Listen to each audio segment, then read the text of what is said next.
Hello, Butcher Party. Namaskar, Adab, Sat Shri Akal, and Game Show. Welcome to SSP, the finest and the easiest way to learn the concept, the channel, and the place, so where you can feel the physics and then you realize that you are in ishq mohabbat with the subject. तो बच्चा लोग आज से हम लोग प्रचंड batch यानी कि जो ये आपकी क्लासेस लगातार चल रही है उसके अंदर हम एक नया चैप्टर स्टार्ट कर रहे हैं और वो है photo electric effect and matter waves. पूरी तरीके से आपको पढ़ाया जाएगा जितना आपके नीट के एग्जाम के अंदर कॉन्सेप्ट के क्वेश्चन बनते हैं वो सब कुछ। सेशन को अच्छे से देखिए, नोट्स बनाइए और हैंड रिटन नोट्स जो भी यहाँ पढ़ाया जाता है वो डेली बेसिस पर टेलीग्राम के अंदर मिल जाता है, तो उसे आप लोग डाउनलोड करना बिल्कुल ना भूलें। उन सभी नोट्स के लिए बच्चा लोग आप वीडियो के डिस्क्रिप्शन बॉक्स को चेक कर लो, एसएसपी टेलीग्राम जल्दी से ज्वाइन कर लेना, ठीक है। एंड यस, ये चैप्टर आपके बोर्ड एग्जामिनेशन के लिए भी है, तो बोर्ड वाले स्टूडेंट खास करके सीबीएसई एंड आईसीएसई के बहुत सारे स्टूडेंट्स इस प्लेटफॉर्म का हिस्सा हैं, तो वो लोग भी आप बेफिक्र होकर के देख सकते हैं।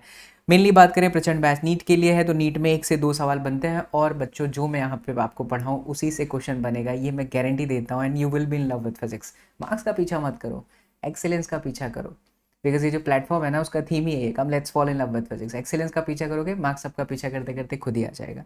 तो चलिए शुरुआत करते हैं इस चैप्टर का। And the very first topic which we have to study is all about the photoelectric effect. इसमें नाम से पता चल रहा है बच्चा, फोटो लाइट, इलेक्ट्रिक करंट आप लोगों को पता ही है, ठीक है। तो जैसा कि आप यहाँ पर देख पा रहे हैं, यहाँ पर हमने एक ना मेटल ले रखा है, एक सरफेस, मेटल सरफेस हमने लिया एंड एक्सपेरिमेंटली देखा गया। लेनार्ड साइंटिस्ट थे, हर साइंटिस्ट थे, ऐसे बहुत सारे साइंटिस्ट लोगों के ऑब्जर्वेशन से पता चला कि जब एक स्पेशल फ्रीक्वेंसी की कोई लाइट, ऐसा नहीं है कि किसी भी फ्रीक्वेंसी पे, एक स्पेशल फ्रीक्वेंसी की लाइट किसी मेटल सरफेस पर जब गिरती है तो उसमें से इलेक्ट्रॉन्स बाहर निकलते हैं। ये जो इलेक्ट्रॉन्स बाहर निकले बच्चा लोग, इनको फोटो इलेक्ट्रॉन्स कहा जाता है। इसे हम क्या कहते हैं? इसे हम कहते हैं फोटो इलेक्ट्रॉन्स। और इन फोटो इलेक्ट्रॉन्स को जब हम किसी कंडक्टर में से पास कर दें या किसी वायर में से पास कर दें, तब बेसिक सी बात है कि कंडक्टर में से जब करंट चलता है तो फिर वो, कंडक्टर में से जब इलेक्ट्रॉन चलता है तो फिर वो क्या बनाता है? करंट बनाता है। अच्छा, ये मैं क्या कर रहा था, मैं झुकेगा नहीं, ऐसा टूटा लेकिन झुकेगा नहीं। तो इस तरीके के जो करंट होते हैं ना उसे हम फोटो इलेक्ट्रिक करंट कहते हैं। तो इन सभी टर्म्स को आप अच्छे से याद रखिएगा, आगे अभी एक्सपेरिमेंट के अंदर बहुत सारी बातें समझ पड़ेंगी। So what is photo electrons? हमने एक स्पेशल फ्रीक्वेंसी की लाइट गिराई किसी सरफेस पर और वहाँ से इलेक्ट्रॉन्स बाहर निकले। ये जो इलेक्ट्रॉन्स बाहर निकल रहे हैं उसे हम फोटो इलेक्ट्रॉन्स कहते हैं। और अगर इन्हीं इलेक्ट्रॉन को किसी कंडक्टर में से पास कर दीजिए तो जब ये करंट बनाएंगे उसे हम फोटो इलेक्ट्रिक करंट कहेंगे, यानी कि इसे शॉर्ट में आईपी से भी रिप्रेजेंट किया जा सकता है और इसको हम एनपी से रिप्रेजेंट कर सकते हैं, ठीक है।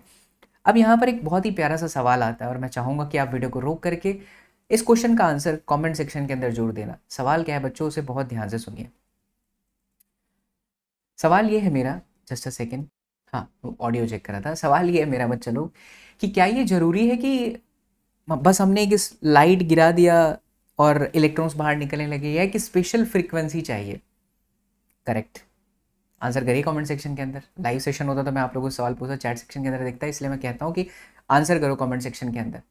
आंसर है नहीं सर, किसी भी फ्रीक्वेंसी पे लाइट निकलना इम्पॉसिबल, इलेक्ट्रॉन्स का बाहर निकलना जरूरी नहीं है। जरूरी ये है कि हमें एक स्पेशल फ्रीक्वेंसी की लाइट ही गिरानी पड़ती है। तो जो हम स्पेशल फ्रीक्वेंसी की लाइट गिराते हैं जिससे इलेक्ट्रॉन्स बाहर निकलता है उसको हम कहते हैं बच्चा थ्रेशोल्ड फ्रीक्वेंसी, ठीक है। इसे हम क्या कहेंगे? थ्रेशोल्ड फ्रीक्वेंसी या फिर स्पेसिफिक वेवलेंथ, जिससे इलेक्ट्रॉन्स बाहर निकल जाएगी, क्योंकि फ्रीक्वेंसी पता चल गया तो हम वेवलेंथ निकाल सकते हैं। इसको हम रिप्रेजेंट करें, इसे हम कहेंगे थ्रेशोल्ड वेवलेंथ। आए, तुम काहे जाग गई? सो जाओ।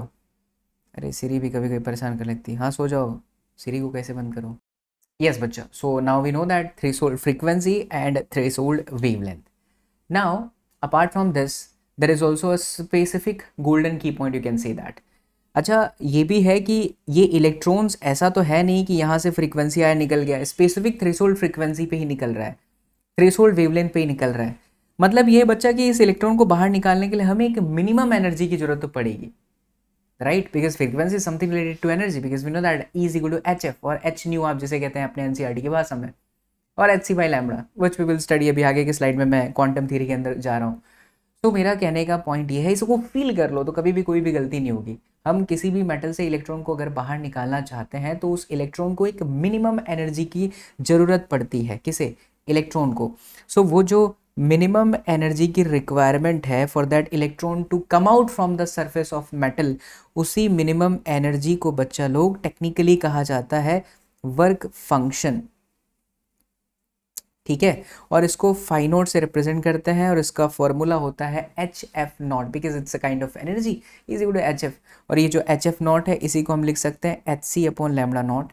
Now you should mark this point, F naught और lambda naught both are threshold frequency और थ्रेशोल्ड वेवलेंथ। इतनी बातें क्लियर हो गई कि हम इलेक्ट्रॉन्स को बाहर निकालने के लिए ये जो तरीका अपना रहे हैं, इसी तरीका को कहा जाता है बच्चा लोग फोटो इलेक्ट्रिक इफेक्ट। अब यहाँ पर एक और जनरल सा पॉइंट समझने की ज़रूरत है, अगर आप चाहो तो उसे नोट डाउन भी कर लो कि सर इस तरीके के इलेक्ट्रॉन्स को निकालने का क्या यही तरीका है मेटल में से? आंसर है नहीं, और भी तरीके हैं। अगर आप इसी मेटल सरफेस पर एक स्ट्रॉन्ग अमाउंट का इलेक्ट्रिक फील्ड लगा दो, एंड स्ट्रॉन्ग अमाउंट का इलेक्ट्रिक फील्ड मतलब है 10⁸ वोल्टेज पर मीटर, यानी 1 मीटर के डिपार्टमेंट में 10 की घाते 8 वोल्टेज दीजिए, कसम उड़ान झल्ली के बच्चा, इतना खतरनाक वोल्टेज पर मीटर, यानी electric field V equal to ED के हिसाब से है, E equal to V/D, that is voltage per metre. So इतना पोटेंशियल डिफरेंस काफ़ी है इन इलेक्ट्रॉनों के प्राण निकालने के लिए, वो इलेक्ट्रॉन्स बाहर निकल जाओ। तो इस तरीके का जो एमिशन होता है ना, उसको हम फील्ड एमिशन कहते हैं, ठीक है। इसे आप नोट डाउन कर लीजिए। अगर हम इलेक्ट्रिक फील्ड लगाते हैं that is of value of 10⁸ voltage per metre, तो उसे हम फील्ड एमिशन कहते हैं। लेकिन अगर हम फोटो यानी कि लाइट गिरा करके करते हैं तो वो फोटो इलेक्ट्रिक एमिशन हो गया। ऐसा ही एक और चीज़ होता है, जैसे आप टीवी देखते हो तो टीवी के अंदर क्या, जब करंट चलता है, करंट पास आउट होता है, तो जो पिक्चर ट्यूब होती है ना, वो जो कैथोड ट्यूब होती है, वो फिलामेंट गर्म हो जाता है और गर्म होने से इलेक्ट्रॉन्स चुबैक चुबैक करके बाहर निकलते हैं। ऐसा आपको सेम मैंने एक्सरेज के अंदर पढ़ाया था। जो बच्चे नए हैं इस प्लेटफॉर्म पर उनको बोलूंगा कि be a part of this beautiful family, subscribe कर लीजिएगा, do not forget to press the bell icon and Prachand batch की प्लेलिस्ट देखो, तो आपको एक्सरेज का लेक्चर मिलेगा जहां मैंने कहा था कि करंट कैथोड से पास हुई, रॉन्जन ने इसकी खोज करी थी एक्सरेज की, कैथोड पास हुई, फिलामेंट कैथोड से करंट पास हुआ, फिलामेंट गर्म हुआ और इलेक्ट्रॉन्स बाहर निकल गए चुबैक चुबैक। सॉरी चुबैक चुबैक क्या है, kind of energy, you can feel it. तो उस तरीके के एमिशन को कहा जाता है थर्मो आयनिक एमिशन। तो बेसिकली किसी भी मेटल से इलेक्ट्रॉन्स को बाहर निकालने के 3 तरीके हैं, फोटो इलेक्ट्रिक इफेक्ट, डिटेल में we will study. Field emission इतना कुछ नहीं है, कुछ है ही नहीं, वो बस इलेक्ट्रिक फील्ड लगाओ, इलेक्ट्रॉन्स बाहर निकलेगा, अपना काम बन गया भाई साहब, हमें इलेक्ट्रॉन को बाहर ही तो निकालना है। And the third is what, that is thermo ionic emission. एक अच्छी खासी अमाउंट की करंट फ्लो कराइए, फिलामेंट गर्म होगा और इलेक्ट्रॉन बाहर निकल जाएगा, राइट। अब बच्चा हम फोटो इलेक्ट्रिक इफेक्ट को थोड़ा सा डिटेल में स्टडी करेंगे। लेनार्ड करके साइंटिस्ट थे और उन्होंने काफ़ी अच्छा एक्सपेरिमेंट करके स्टॉपिंग पोटेंशियल क्या है, मैक्सिमम काइनेटिक एनर्जी, ये जो इलेक्ट्रॉन्स निकल रहा है इसकी मैक्सिमम काइनेटिक एनर्जी क्या होगी, ऊपर से जो लाइट आ रहा है उसका इंटेंसिटी बढ़ाऊंगा तो इनका क्या होगा, है ना। अगर मैं इनकी फ्रीक्वेंसी बढ़ाऊंगा तो इनकी इनकी स्टॉपिंग पोटेंशियल या इनकी फ्रीक्वेंसी पर क्या फ़र्क पड़ेगा, that we will study. But उससे पहले हमें कुछ फॉर्मूले को बहुत अच्छे से समझना है, जहाँ से नीट हमेशा आपसे सवाल पूछेगा। आइए उन्हीं में से एक है, आप कह सकते हो इसको क्वांटम थियरी का नाम दे सकते हो। क्वांटम थियरी में बेसिकली हम फोटोन्स के बारे में स्टडी करते हैं। तो सबसे पहले एनर्जी ऑफ फोटोन। तो एनर्जी ऑफ फोटोन का बहुत ही सिंपल सा फॉर्मूला है, E is equal to H F, right. यहाँ पर जो H है वो प्लैंक कांस्टेंट है, फ्रीक्वेंसी को आप लिख सकते हैं C/λ, जहाँ पे H की जो वैल्यू होती है बच्चा पार्टी वो होती है 6.625 10⁻⁻34 जूल पर सेकेंड, राइट बच्चों। And C you know that C is equal to what, cat मतलब बिल्ली, लेकिन यहाँ पर बिल्ली बिल्कुल भी नहीं, यहाँ पर speed of light that is 3 × 10⁸ metre per second. So this way we can calculate the energy of photon. अच्छा अगर बोल दिया जाए कि सरफेस से दो फोटोन्स बाहर निकले हैं तो उनकी कैलकुलेट करो एनर्जी, तो सिंपल है भाई, HF + HF 2HF। अगर 3 बाहर निकले तो 3HF, 4 बाहर निकले तो 4HF। उसी तरीके से अगर n फोटोन्स की हमें एनर्जी निकालनी है तो of course NHF। That depends number of packets of the energy. Word को मार्क करिए, अपने मेमोरी कार्ड के अंदर स्टोर करिए, दिल से सुनिए, एंड अगर आप प्यार से सुन रहे हो तो आपको फिजिक्स के साथ प्यार हो जाएगा। Come let's fall in love with physics, this is the theme of the channel, you will be इन इश्क मोहब्बत विद फिजिक्स। तो वास्तव में जो फोटोन होता है ना वो एनर्जी बंडल्स होते हैं, एनर्जी के पैकेट्स होते हैं। तो अगर मैं 2 एनर्जी का पैकेट कह रहा हूँ तो 2HF, 3 कह रहा हूँ तो 3HF, 4 कह रहा हूँ तो 4HF, ऐसे n है तो NHF। Now the second one is the linear momentum of photon. जो सरफेस से बाहर निकले, जैसे आप फोटो इलेक्ट्रॉन्स कह रहे हो, फोटोन्स कह रहे हो, बेसिकली उनका अगर मुझे लीनियर मोमेंटम चाहिए तो बच्चा यहाँ पर ना हम अल्बर्ट आइंस्टाइन का एक बहुत ही प्यारा सा, बहुत ही हाँ फोन बज गया सॉरी, तो बहुत ही प्यारा सा इक्वेशन यूज़ करेंगे, that is what, E is equal to MC का स्क्वायर, राइट। तो मैं यहाँ पर इक्वेशन लगाने जा रहा हूँ, E is equal to MC square. अगर हम इसे और अच्छे से तोड़ दें तो MC into C, that M is what, mass, and C is the speed of light. तो मास इंटू वेलोसिटी क्या होता है, ये जो मास इंटू वेलोसिटी है दैट इज मोमेंटम, राइट। तो E इज इक्वल टू बन गया P C and then we get P is equal to E divided by C. This way we can calculate the momentum. The next one is the effective mass of the photon. Very simple बच्चा, M is equal to what, E upon में C का square. But along with हम कुछ और भी तरीके से मास को निकाल सकते हैं. जैसे हमने कहा भैया कि E is equal to P C, right. तो ये जो आपका P था वो था P is equal to M into C, correct. यानी यहाँ से बच्चा लोग हम M को लिख सकते हैं P divided by C, right. Okay, so P by C, P को हम क्या लिख सकते हैं, E divided by C. And what about that E की जो वैल्यू है E is equal to what, HF यानी HC by lambda. So clearly we can say that यहाँ पर हमें आ जाएगा HC अपॉन में lambda and then we have C square. तो ये इससे कट जाएगा, तो ये आ गया H अपॉन में lambda and then C. Now H is constant because that is Planck constant. C is also constant, that is the speed of light. So basically जो हमारा मास हो गया इन्वर्सली प्रोपोर्शनल टू वेवलेंथ हो गया, correct. तो यहाँ से काफ़ी खूबसूरत से एक रिजल्ट आ रहा है. क्या रिजल्ट आ रहा है बच्चा, कि जो मास होता है M that is inversely proportional to wavelength. Sir इस हिसाब से रेड का वेवलेंथ ज़्यादा होता है, तो अगर रेड का वेवलेंथ ज़्यादा है कंपैरिजन टू वायलेट, तो mass of red colour should be less, MR less than MV. Sir ये क्या बात हुई, MR लेस देन MV. अब यहाँ पर एक बहुत इंपॉर्टेंट पॉइंट समझना, क्या कलर का भी मास होता है? यस होता है. फिजिक्स में एकदम माइक्रो चीज़ का भी आप स्टडी करते हो. इसका एक सबसे बढ़िया एग्जांपल देता हूँ. आपने एरोप्लेन देखा होगा, अभी SSP शॉर्ट्स के अंदर अभी बनाया था कुछ दिन पहले ही. तो एरोप्लेन का कलर कभी भी रेड नहीं होता. क्यों? क्योंकि उसका MR लेस देन MV है, राइट. और कोई कलर की क्यों नहीं होता है, वाइट ही होता है. बिकॉज वाइट कलर क्या होता है, एक तो पहली बात आसमान में आसानी से दिख जाता है, और दूसरा वो कलर पे डायरेक्ट सनरेज पड़ते हैं तो वो जल्दी एब्जॉर्ब करता नहीं है, तो इतना ज़्यादा इंफ्रारेड वेव्स का उस पर फ़र्क नहीं पड़ता. वो थोड़ी सी बात अलग पड़ गई. लेकिन येस कलर का भी मास होता है. From this equation you can say that दुनिया में जितना भी मास है उन सबके पास में एनर्जी है, और जितना भी एनर्जी है बच्चा लोग उन सभी के पास में कुछ ना कुछ मास है. That is equal to MC square, that what we study from the Newton's Albert Einstein का equation, right? So mass of red is always less than, correct, the mass of violet, correct. चलिए, तो ये एकदम हो गया सटीक, आपको notes भी मिलते चले जाएंगे. अब अपने आगे बढ़ जाते हैं. Yes, the next one is the intensity of light. आप पिछले 5-6 साल का इतिहास उठा करके देखिए, नीट में अक्सर इंटेंसिटी ऑफ लाइट से क्वेश्चन पूछे गए हैं. तो इसे याद करने का तरीका या समझने का तरीका, या अगर याद करने का मैं तरीका आपको बताऊं, तो कोई भी टीचर आपको इंटेंसिटी देगा तो आप एग्जाम में पास हो जाओगे, correct.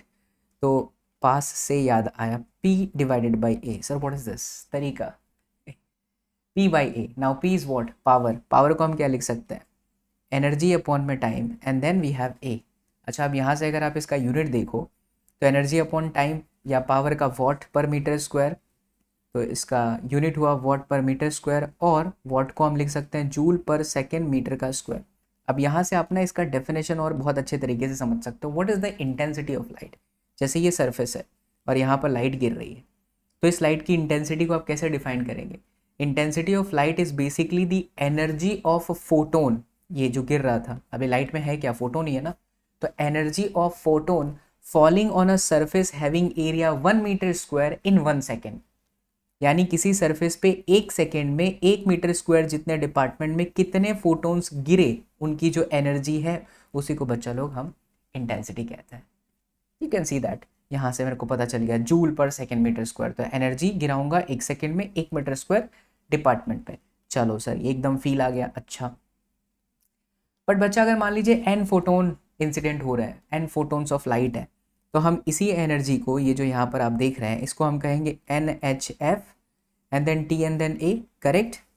And we also know that F is what, that is C by lambda. So we can write that capital NHC by lambda T and then A. कई बार न्यूमेरिकल्स के अंदर हमें बहुत अच्छे तरीके से चीज़ समझना होगा कि कैपिटल N क्या है. तो ये है number of photons in T second. ठीक है, number of photons in T second, that is striking on a surface और falling on a surface. But if I am saying number of photons in 1 second, तो इसी को आप ऐसे represent कर सकते हैं, कैपिटल N अपॉन में T. यानी कैपिटल एन अपॉन में टी को हम स्मॉल एन लिख देंगे और स्मॉल एन क्या हो जाएगा, number of photons in 1 second, right? So that we can change this equation in a shorter way, small n h c upon lambda and then a. It's all about what? That is intensity. Correct बच्चा। अच्छा, intensity का इस एक formula हमको यहाँ पर screen पर दिख ही रहा है बहुत अच्छे से, दैट इज पी बाई ए। तो क्यों ना सर हम इसको कंपेयर कर दें। तो चलिए पी बाई ए के साथ कंपेयर करिए। अगर आप पी बाई ए के साथ कंपेयर करते हो बच्चों तो फिर ये पी से पी कट जाएगा। So finally you can get N is equal to P lambda upon में H C. This is very important equation for NEET examination. N is equal to P lambda upon में H C, where what is N? N is number of photons per second on the surface, striking on the surface, or you can say the number of photons per second। किसी भी numerical के अंदर अगर बोले कि एक light है उसका वेवलेंथ इतना एंगस्ट्रॉम दिया है, उसका पावर इतना वॉट है, तो बताइए कितना नंबर ऑफ फोटोन सरफेस को स्ट्राइक किया या कितना नंबर ऑफ फोटोन्स जो है पर सेकेंड बाहर निकला। तो आपके सामने स्क्रीन पर ये इक्वेशन है, आंख बंद करके बच्चा लोग ये इक्वेशन लगा दो, you will get your answer. ठीक है।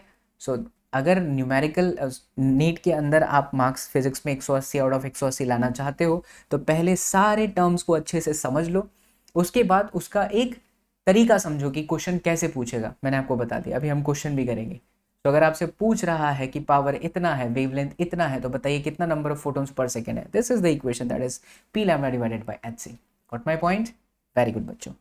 चलो अब आगे बढ़ते हैं। Yes, this is very interesting और ये आपके एनसीईआरटी में नहीं दिया है, खाली लिखा हुआ है। अभी आपको पूरी चीज़ें समझाता हूँ एंड यहाँ से नीट के कॉन्सेप्ट बहुत अच्छे बन जाएंगे और यहाँ से क्वेश्चन पूछा गया है, एक दो बार पूछा है All India pre medical test, what I can see in my notes. तो radiation force and radiation pressure, जैसा कि हम कह रहे हैं कि जो फोटोन्स हैं उनके पास में एनर्जी आपने देखा is equal to M C square, and just because they are having some masses, right. So of course अगर उनके पास मास है तो वेलोसिटी तो है ही, तो अगर मास इनटू वेलोसिटी यानी मोमेंटम आ गया, और मोमेंटम आ गया तो मोमेंटम का सीधा रिलेशन फोर्स के साथ है, और अगर फोर्स आ गया तो ऑफ कोर्स उनका रिलेशन किसके साथ है? प्रेशर के साथ है। Try to feel this point तो आपको मजा आएगा। रेडिएशन फोर्स क्या है? जैसे आप यहाँ देख रहे हो कि ये एक सरफेस है मेरे पास, ठीक है। इस सरफेस पर एक लाइट आई जिसका मोमेंटम ये था, और वो लाइट आकर के टकरा के चली गई। ये तो तभी पॉसिबल है कि जब ये सरफेस क्या होगा, कंप्लीट रिफ्लेक्टिंग सरफेस होगा। सर क्या ऐसा भी हो सकता है कि सरफेस पूरी तरह से एब्जॉर्ब कर ले? तो आंसर है यस बच्चों, दूसरा केस हमारा वही है। तो हम पहले समझते हैं कि अगर हमारे पास एक ऐसा सरफेस है जो परफेक्ट रिफ्लेक्टिंग सरफेस है, यानी कि अगर हमारा मोमेंटम आया, टकराया लाइट का, तो टकराने के बाद चला गया। ओके, तो ऐसे सिचुएशन में हम निकालते हैं रेडिएशन फोर्स क्या होगा एंड रेडिएशन प्रेशर क्या होगा। Radiation force and radiation free मैंने लिखा है, ये मेरी गलती है। यहाँ पर बच्चों इसको प्रेशर कर दीजिए। अरे दादा काहे तुम गलत हो गए, खुश नहीं हो क्या हमारे साथ? पेन, चलिए पेन, पेन अंग्रेज वाले कुछ लोग कहेंगे पेन एंड पेन। ससुरा अंग्रेज लोग बताइए चले गए लेकिन छोड़ के नहीं गए जान। हाँ, सो हमने अभी देखा थोड़ी देर पहले कि lambda is equal to what, that is H upon P if I am not wrong. Yes, so where is this? हाँ, तो यहाँ भी निकाल ही सकता हूँ ना मैं। Lambda is equal to H upon P करके बताऊँ, देखो। अरे ये तो दी ब्रोगली का इक्वेशन ही है। P is equal to what, E C, right. E is equal to what, H C by lambda. E is equal to P C था, मेरी गलती फिर से। अरे is equal to M C square है ना, तो एम इंटू सी क्या था, P. So E is equal to P into C, correct. And E is equal to H C by lambda, so that is P C ने C को मारा, so lambda is equal to what, that is H upon P, so P is equal to what, that is H upon lambda. अच्छा बच्चा, मान लेते हैं कि एक फोटोन सरफेस पर आकर के नहीं, ऐसे कैपिटल एन फोटोन्स आकर के टकराए, ठीक है। एन फोटोन्स आए तो एन फोटोन का मोमेंटम क्या हो? तो एन फोटोन का जो मोमेंटम हुआ वो हो गया capital N and then H upon में लैम्डा, करेक्ट बात। और जो दूसरा जो मोमेंटम है, यानी कि जो टकरा करके रिफ्लेक्ट होकर के गया, ये भी तो उतना ही होगा, क्योंकि आप कह रहे हो कि परफेक्ट रिफ्लेक्टिंग सरफेस, यानी 100 लोग आकर के टकराए सरफेस पे तो 100 लोग चले भी तो गए। पॉइंट है, ओके। अगर ऐसा है, बात समझना, अगर ऐसा है तो यहां पर भी आपका एन एच अपॉन में लैम्डा ही होना चाहिए, ठीक है। हाँ ससुर, हमारा पेन जो है हमको धोखा दे रहा है, कलम।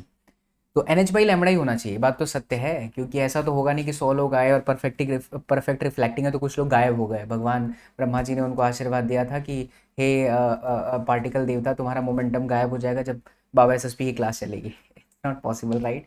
तो अगर 100 लोग आए तो 100 लोग जाएंगे भी, यानी एन एच बाई लैम्बडा तो होगा ही होगा। Perfect, lambda is equal to H upon P, so P is equal to H by lambda, correct. But यहाँ पर बच्चा लोग माइनस होगा। ज़रा सोचो माइनस क्यों होगा यार, सिंपल सी बात है, डायरेक्शन तो अपोजिट हो गया ना, ये ऐसे आया और फिर रिफ्लेक्ट होकर के ऐसे गया, अपोजिट डायरेक्शन, तो we always take negative in physics. So change in momentum कितना, तो चेंज इन मोमेंटम आपका P2 माइनस P1, यानी कि माइनस में 2NH अपॉन में लैम्बडा। अब यहाँ पर ये जो माइनस है, अगर मैं इसका मैग्नीट्यूड ले लूँ तो ये माइनस प्लस हो जाएगा और उसका कोई लॉजिक भी नहीं बनता है। फिजिक्स में क्या होता है, कोई भी एक डायरेक्शन को जो है आप प्लस लीजिए, कोई भी एक डायरेक्शन को माइनस लीजिए। अगर मान लेते हैं कि मैं इसको माइनस लेता तो ये मेरे लिए प्लस होता, तब मैं P2 माइनस P1 करता तो ऑफकोर्स मेरा आंसर प्लस ही आ जाता है। इट्स ऑल अबाउट मानना, ठीक है? तो अगर यहाँ माइनस आ रहा है तो मैं कहूँगा भैया मोमेंटम मैंने पॉजिटिव वैल्यू के लिए मॉड ले लिया कि मतलब क्या है, राइट? उससे कोई फ़र्क नहीं पड़ता। तो यही जो वैल्यू आई वो आ गई 2NH अपॉन में लैम्बडा। अच्छा, how to calculate force from the given value of change in momentum from the Newton's बाबा का सेकंड लॉ, याद होगा आपको, F is equal to delta P upon में delta T, change in momentum, the rate of change in momentum is always equal to the external force. So 2NH upon lambda and then T कर सकता हूँ मैं, delta T को T ले सकते हैं, T second में, राइट? अच्छा, नाउ मैं लाल बाल गोपाल, मैं लाल बाल गोपाल, ये जो कैपिटल N अपॉन T था बच्चा लोग, इसे हमने क्या नाम दिया था, स्मॉल एन। स्मॉल एन का नंबर मतलब क्या होता है, photon per second, number of photons per second which is striking on the surface. So ये इक्वेशन आपको कन्वर्ट हो गया 2NH अपॉन में लैम्बडा। प्लीज़ इसे अच्छे से याद रखिएगा, F is equal to 2NH upon में lambda, this is the formula of force, right? अभी हम इसे मोमेंटम के फॉर्म में भी लेके आ सकते हैं, देखिए कैसे। सॉरी बच्चा, not momentum but in terms of power, क्योंकि कई बार क्वेश्चन आपके पावर के फॉर्म में होता है। कैसे मैं कह रहा हूँ, क्योंकि हमारे पास में एन का फॉर्मूला था N is equal to P lambda upon में एच सी, करेक्ट बात? तो अगर हम यहाँ पर वैल्यू में रख दें F is equal to 2H upon में lambda, and here you can see that value of this N which is P lambda upon में एच सी। तो चलिए मैं रख देता हूँ पी लैम्बडा अपॉन में एच एंड देन सी। तो एच ने एच को मारा, लैम्बडा ने लैम्बडा को मारा, so it comes out 2p divided by c. Most important thing is here p is not momentum but this p is what, power, because ये जो equation था बच्चा लोग उसमें p was not momentum but p was power. Thus we have radiation force। अगर एक light आकर के सरफेस पे टकराती है तो उसके पास मास है, यानी वेलोसिटी भी है, मोमेंटम है, मोमेंटम है तो चेंज इन मोमेंटम होगा, चेंज इन मोमेंटम है तो ऑफ कोर्स फोर्स होगा, और वो radiation force 2p divided by c है। इसी तरीके से बच्चा अगर आपसे पूछ लेता रेडिएशन प्रेशर, तो प्रेशर का इक्वेशन आई होप आप सब जानते हो और हम सब जानते हैं, P upon is equal to F upon में A। हमारे पास F कितना है, that is 2p divided by C। तो मैंने यहाँ पर रखा 2p divided by C and then A, correct? Now my लाल बाल गोपाल, this power upon area is what, that is intensity, थोड़ी देर पहले ही देखा था, तो 2I डिवाइडेड बाई C। तो रेडिएशन प्रेशर आपसे पूछ ले तो 2I divided by C, radiation force आपसे पूछ ले तो 2p divided by C in terms of power, in terms of intensity. But sometimes they can also ask a question based on the number of photons, right? So for those kind of question you need to use this equation which is 2NH upon lambda, जहां पर n क्या है, फिर से number of photons per second. जितने बार आप सोचोगे, जितने बार आप रिकॉल करते जाओगे चीज़ों को, उतना आपके लिए बेहतर होती चली जाएगी फिजिक्स। चलिए ये तो बात हो गई बच्चा लोग कि जब हमारा परफेक्ट रिफ्लेक्टिंग सरफेस है सर तब ये इक्वेशन है, सिचुएशन है। लेकिन अगर परफेक्ट एब्जॉर्बिंग वाला कंडीशन है तो क्या होगा, बहुत ही सिंपल, तब खाली चीज़ों के अंदर थोड़ी बहुत चेंजेस आ जाएंगे, और वो देखिए चेंजेस क्या होगा, यहाँ पर हमारे पास में फोटोन आया और फिर रिफ्लेक्ट होगा ही नहीं, क्योंकि ये पूरी तरह से ये क्या है, एब्जॉर्बिंग सरफेस है, तो इसने पूरी तरह से एब्जॉर्ब कर लिया। यानी कि जो मेरे मोमेंटम है वो कितना हुआ बच्चा लोग, एन थे, एन एच अपॉन में लैम्बडा, राइट? और जो चेंज होगा वो तो मेरे लिए कुछ है ही नहीं, मतलब कि गया ही नहीं, P2 तो ज़ीरो है। सो जो डेल्टा P आया वो आ गया minus N H upon lambda. You know that अगर मैं इसकी वैल्यू को कंसिडर करूँ मैग्नीट्यूड फॉर्म में तो एन एच अपॉन में lambda. So finally we have F is equal to NH upon lambda and then T. Now we know that this N upon T is what? Small n, which means number of photons per second. So it is NH upon lambda. ये equation भी आप याद रखेंगे, लेकिन अगर n is equal to हम direct equation रखें p lambda upon H C, तो f इज इक्वल टू क्या बन जाता है बच्चा लोग? p लैम्डा अपॉन में एच सी, नीचे लैम्डा ऑलरेडी है और ऊपर में आपका h, तो ये h ने h को मारा, लैम्डा ने लैम्डा को मार दिया, तो देखिए f is equal to P divided by C. ये कब इक्वेशन लगेगा? जब परफेक्ट एब्जॉर्बिंग सरफेस है। नीट में 170 180 मार्क्स फिजिक्स में आते हैं, 720 में से 720 मार्क्स भी आते हैं। इसका मतलब है कि फिजिक्स में 180 में से 180 मार्क्स आते हैं। उन्हीं बच्चों के आते हैं जो कॉन्सेप्ट को अच्छे से समझ करके फॉर्मूले को कहाँ अप्लाई करना है वो सीख जाए। क्वेश्चन देखा, तुम्हारे दिमाग में चला यार परफेक्ट एब्जॉर्बिंग सरफेस बोल रहा है, मतलब कि वहाँ 2p/c था, यहाँ p/c है। Got my point? तो अगर आपको भी मार्क्स लेकर के आना है तो सारे लेक्चर्स को अच्छे से फॉलो करो बच्चा लोग, और शॉर्ट नोट्स बनाते रहो। मेरे को पढ़ा रहा हूँ मैं जैसे जैसे, वैसे वैसे आप भी लिखते चले जाओ, आपको सारी चीज़ें याद होती चली जाएंगी। चलो, तो हमें फोर्स मिल गया। अच्छा, प्रेशर, तो प्रेशर बहुत ही simple, we all know that P is equal to F upon A, यानी कि F कितना है बच्चा लोग? P divided by C and then A। We know that P upon A is what? Intensity, so I upon में C। Clearly पता चल रहा है कि हमारे एब्जॉर्बिंग सरफेस में P/C एंड I/C है, जबकि यहाँ पर 2p/c एंड 2I/c था। बस 2 हटा दो तो वो आपका हो जाएगा परफेक्ट एब्जॉर्बिंग सरफेस के लिए। ठीक है, चलिए, तो हमने इतनी सारी चीज़ें पढ़ ली। अब हम इससे रिलेटेड कुछ क्वेश्चन आपको बताते हैं कि कैसे क्वेश्चन आपके नीट के अंदर पूछे गए। और आज मैंने कोशिश किया कि अपने स्लाइड के अंदर उन्हें मैं पहले से ऐड कर दूं। तो हम चलते हैं सवाल वाले स्लाइड पे। आइए बच्चा, जैसा कि आप देख रहे हैं यहाँ पर सबसे पहला सवाल है, calculate the energy of photon.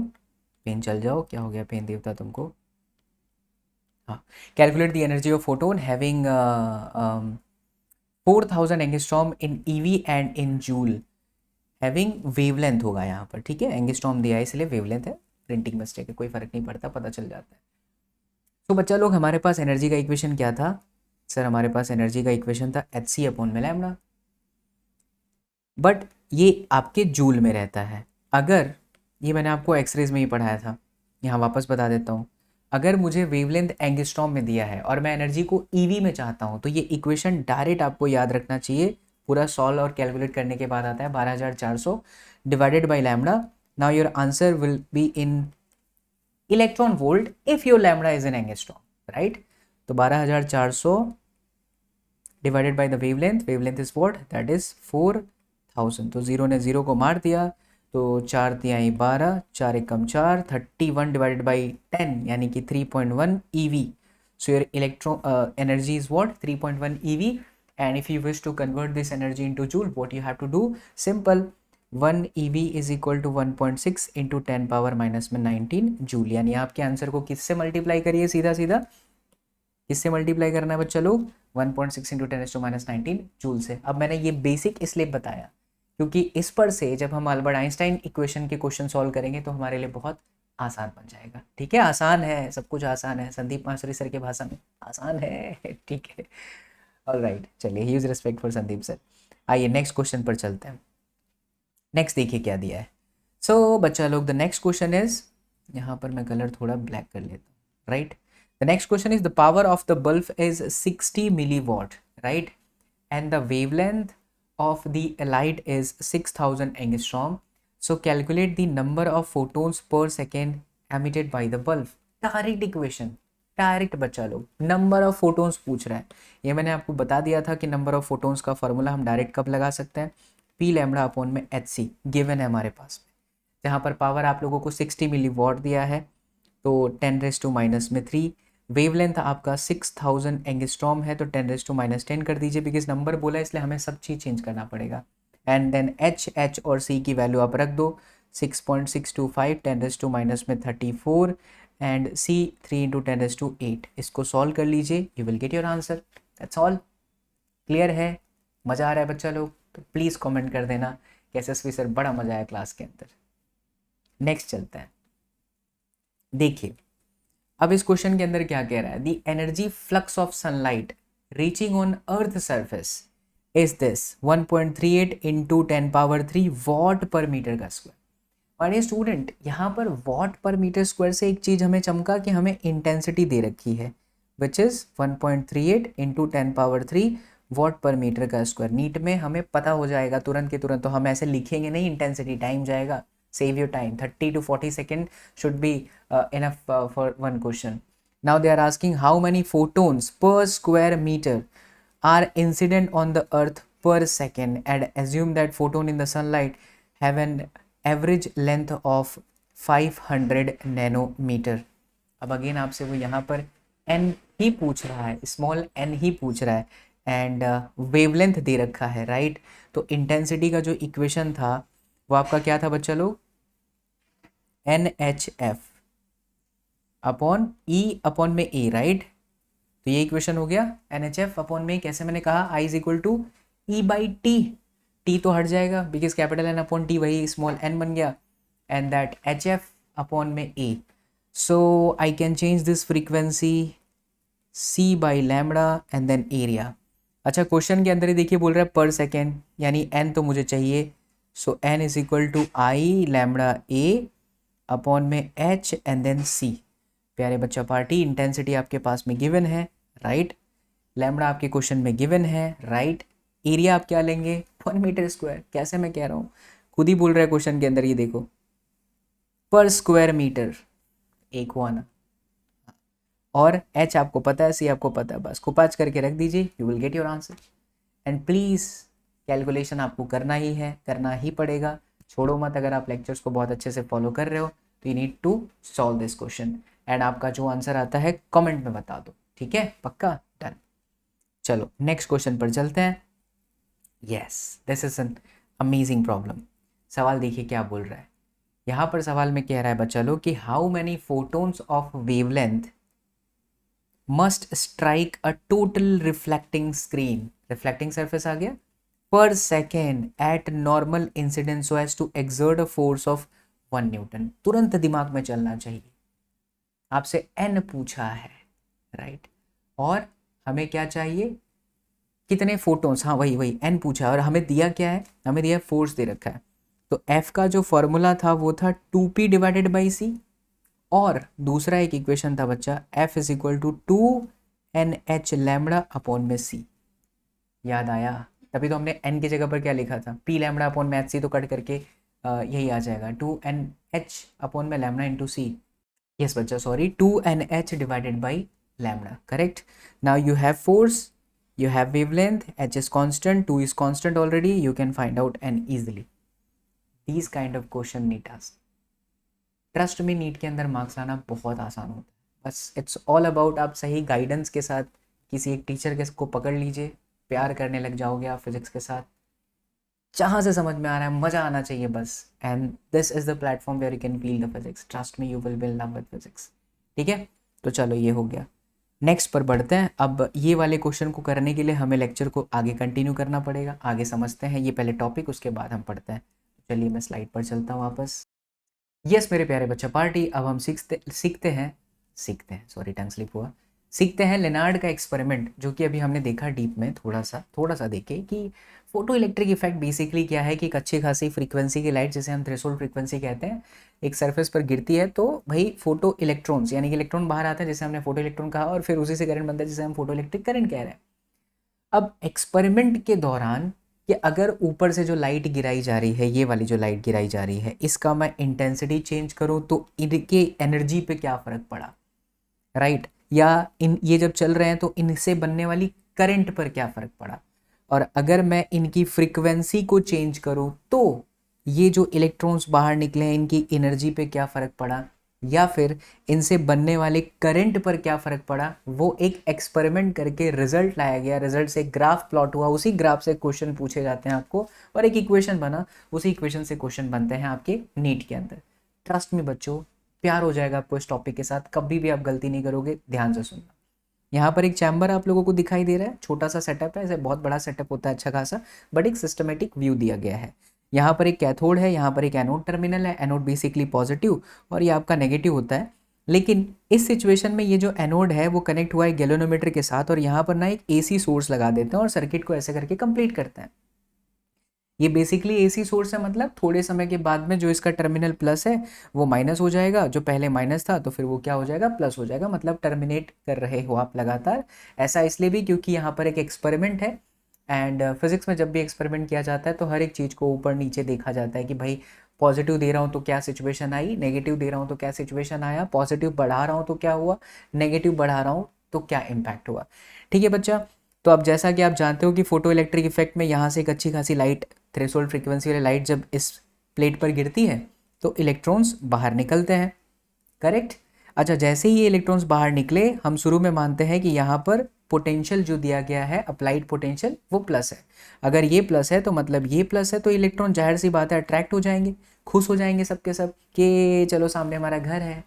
अबे हम माइनस वाले हैं, चलो सामने वाले प्लस हैं। ऊपर से यहाँ पर इलेक्ट्रॉन और खुश हो जाएगा क्योंकि यहाँ पर वायर है, इलेक्ट्रॉन को ये तो चाहिए, वायर चाहिए ताकि वो फ्लो कर सके।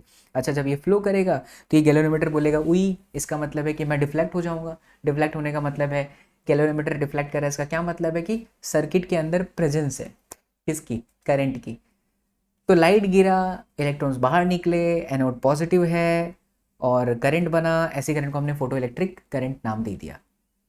सवाल ये उठता है कि अगर यहाँ पर पॉजिटिव है और ये चल रहा है तो करंट बन रहा है, ये डिफ्लेक्शन दे रहा है, बट कब तक देगा। चलिए इसका आंसर सोचते हैं। अगर मैं यहाँ पर लगातार पॉजिटिव पोटेंशियल बढ़ाते जाऊँ बढ़ाते जाऊँ बढ़ाते जाऊँ बढ़ाते जाऊँ बढ़ाते जाऊँ, तो according to Ohm's law V proportional to I, यानी कि वोल्टेज बढ़ा रहे हो लगातार तो करंट बढ़ना चाहिए। तो यहाँ पर हम वोल्टेज बढ़ाते चले गए, यहाँ पर से करंट बढ़ते चला गया, लेकिन हमेशा नहीं बढ़ा। किसी एक वोल्टेज पे आने के बाद करंट कांस्टेंट हो गया, सैचुरेट हो गया। ऐसा क्यों? क्योंकि बच्चा मैंने इंटेंसिटी यहाँ पे कुछ चेंज नहीं करी है, मैं एक ही पर्टिकुलर इंटेंसिटी लेकर के मैंने यहाँ पर वोल्टेज का प्लस प्लस प्लस बढ़ाना शुरू किया।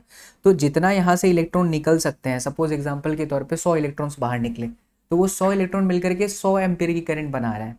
तो अब ऐसा तो है नहीं ना यार कि 100 एम्पीयर की करंट से 200 एम्पीयर की करंट हो जाएगा। तभी हो पाएगा जब और इलेक्ट्रॉन्स निकलेंगे, because basically current is what, flow of electron. 100 electron मिलकर के 100 एम्पीयर की करंट बना दिए, तो अब तुम यहाँ पर कितना भी वोल्टेज बढ़ाते जाओ, वही वही वही करंट तो कांस्टेंट रहेगा ना बॉस।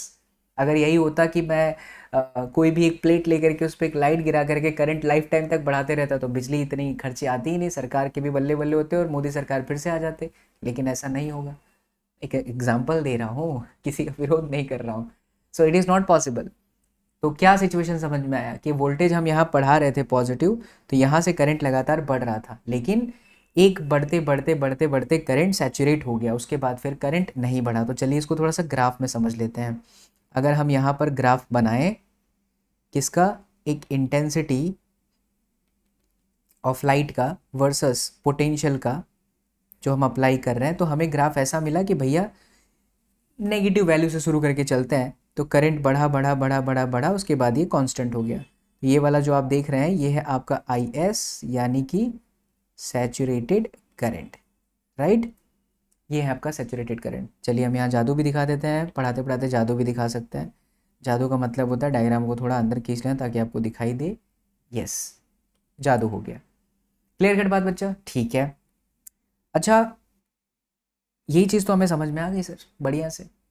और सर ये आपका ज़ीरो पोटेंशियल था। अब ज़ीरो पोटेंशियल पे भी मतलब आप यहाँ पोटेंशियल कुछ नहीं दे रहे थे, फिर भी सर करंट बन रहा था। वो इसलिए क्योंकि फोटो इलेक्ट्रिक इफेक्ट यही तो करता है कि लाइट गिरा, आपको यहाँ वोल्टेज देने की ज़रूरत नहीं है, फिर भी इलेक्ट्रॉन्स तो बाहर आए, करंट कुछ ना कुछ तो बना होगा। अब ये बात है कि आपने बढ़ाया उसके बाद क्या, इसीलिए यहाँ पर ज़ीरो वोल्टेज पर भी कुछ आपको करंट दिख रहा है, बट यहाँ माइनस से मैं प्लस की तरफ बढ़ रहा हूँ, ऐसे माइनस से प्लस की तरफ बढ़ रहा हूँ, तो वोल्टेज के साथ करंट बढ़ रहा है, बढ़ते बढ़ते ये कांस्टेंट हो गया।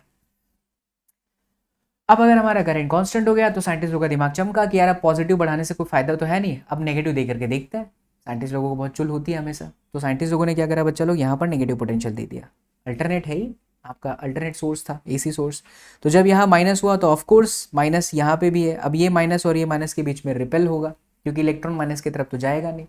तो इसका मतलब है कि photo electric current should be zero, हो जाना चाहिए जीरो, बट नहीं हुआ। क्यों नहीं हुआ?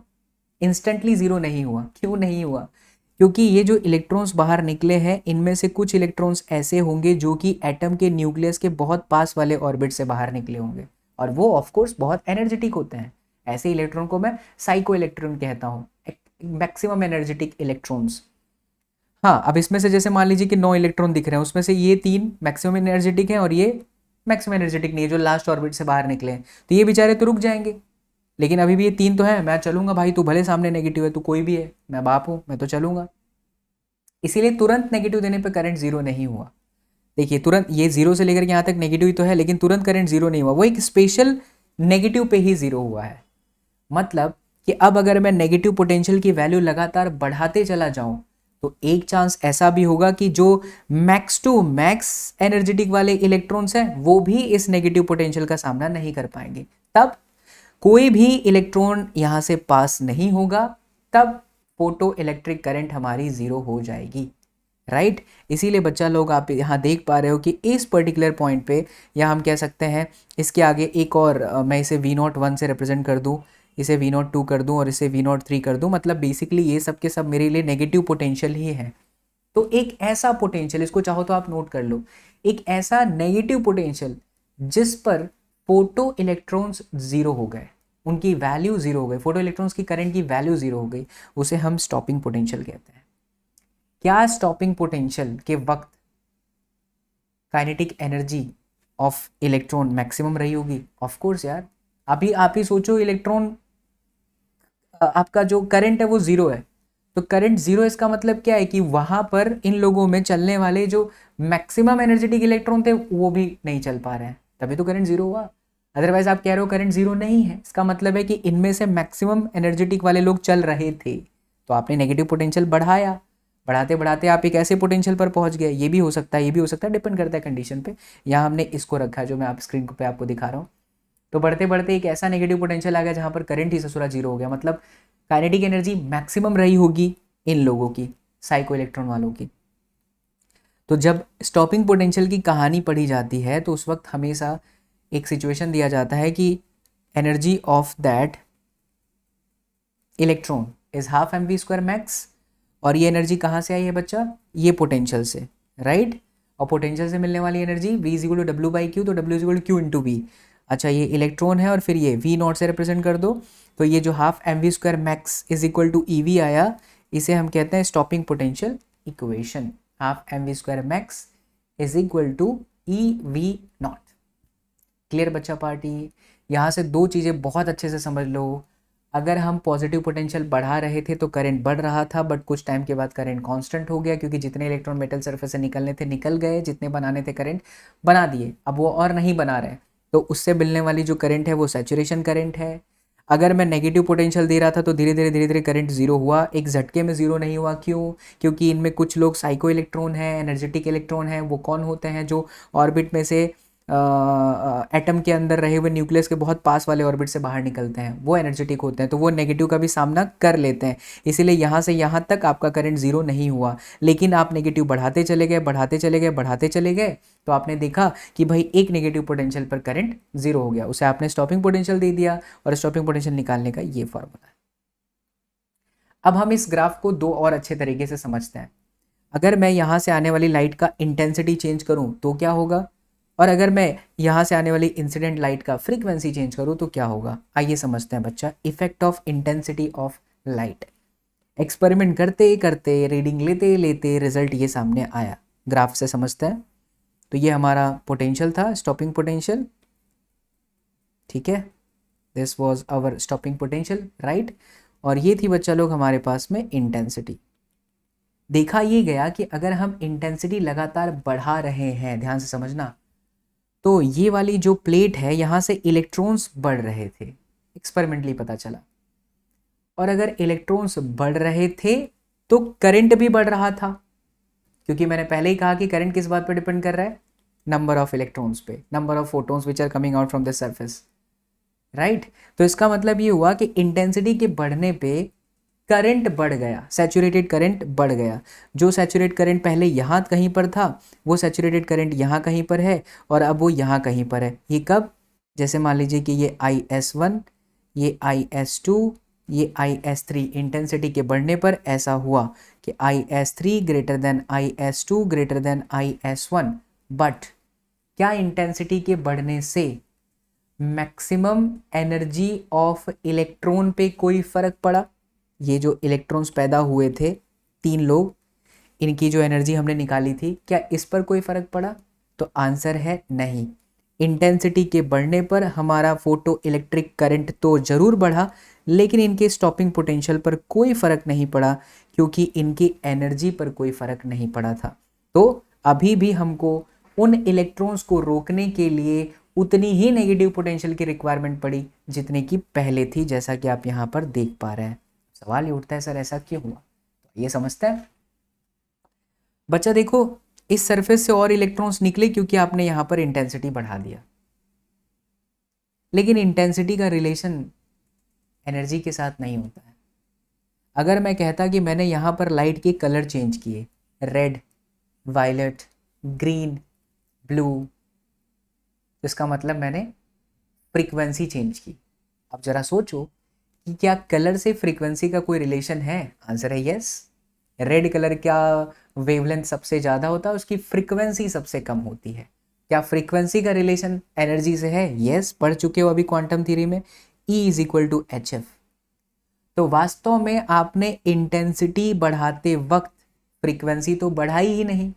फ्रीक्वेंसी नहीं बढ़ाई तो इलेक्ट्रॉन की एनर्जी बढ़ी ही नहीं। मतलब इन इलेक्ट्रॉन्स को खत्म होने के लिए जितनी एनर्जी, इन इलेक्ट्रॉन्स को रुकने के लिए जितनी एनर्जी चाहिए थी, जो हमें स्टॉपिंग पोटेंशियल V01 से मिल रही थी, वो तो देखिए आपने रोक लिया। तो आप भले यहाँ इंटेंसिटी चेंज करते रहो, बट इनके एनर्जी पे कोई फर्क नहीं पड़ता। एनर्जी पर फर्क तब पड़ता जब मैं रेड से वायलेट पर जाता, बिकॉज वायलेट की फ्रीक्वेंसी बढ़ जाती, तब पैदा होने वाले इलेक्ट्रॉन्स और ताकतवर हो जाते। अगर ये और ताकतवर हो जाते तो इन्हें मुझे रोकने के लिए हो सकता है थोड़ी और नेगेटिव स्टॉपिंग पोटेंशियल की आवश्यकता पड़ती।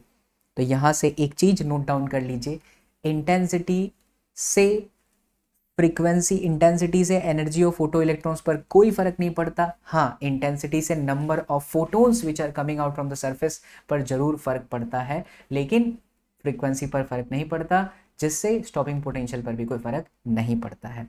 तो यहां पर मैं लिख देता हूं बच्चा, intensity is directly proportional to number of photons. ठीक है, और ये किस पर डिपेंड करता है? और number of electrons from the surface. ये चीज आप अच्छे से याद रखिएगा। चलो, यहां पर बातें क्लियर हो गई। ठीक है, अब आगे पढ़ते हैं। नेक्स्ट पॉइंट है इफेक्ट ऑफ फ्रीक्वेंसी। अब आप बात समझिए, अगर मैं ऐसा कहूं कि भैया 10 वॉट का रेड बल्ब था और अब मैं उसको 10 वॉट का वायलेट में कन्वर्ट कर रहा हूं, तो 10 what intensity, 10 what intensity, intensity मैंने कांस्टेंट कर दिया। अब मैं इंटेंसिटी चेंज नहीं कर रहा हूँ, लेकिन मैंने फ्रीक्वेंसी तो चेंज कर दी ना। किसकी? इस इंसिडेंट लाइट की।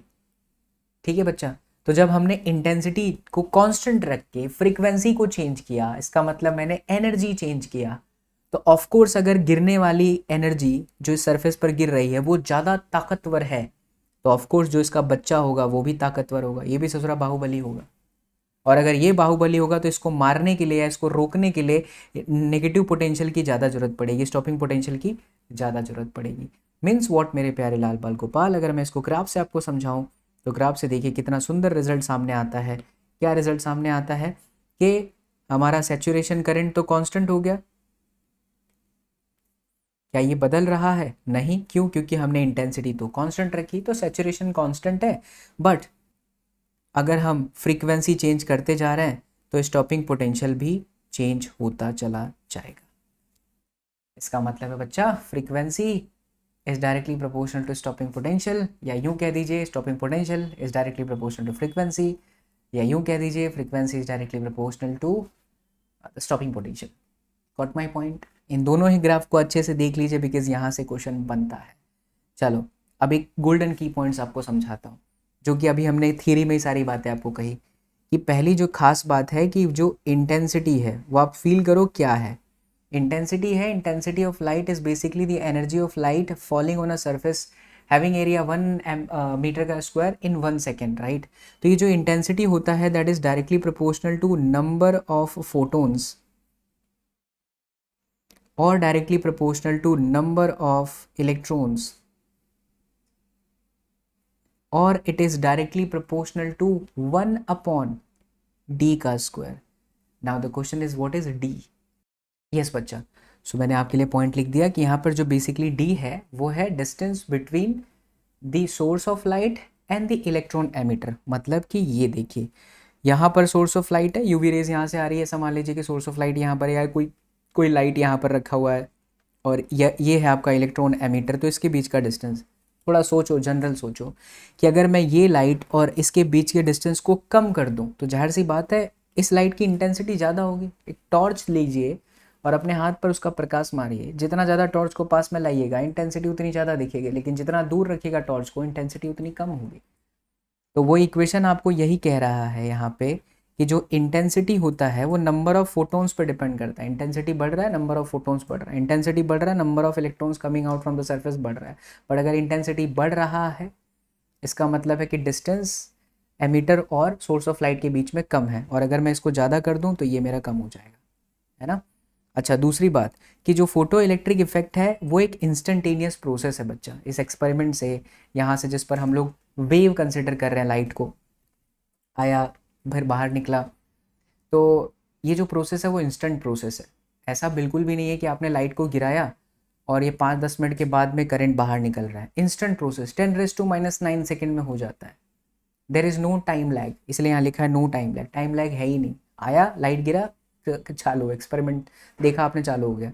और ये जो स्टॉपिंग पोटेंशियल होता है बिकॉज वो तो फ्रीक्वेंसी पे डिपेंड कर रहा है, तो इंटेंसिटी पे तो डिपेंड कर ही नहीं रहा, इसीलिए ये डिस्टेंस पर भी डिपेंड नहीं करता कि सोर्स और एमीटर के बीच में कितना डिस्टेंस है, उससे कोई फ़र्क नहीं पड़ता, वो जितना रहेगा उतना ही रहेगा बिकॉज वो फ्रीक्वेंसी पर डिपेंड करता है।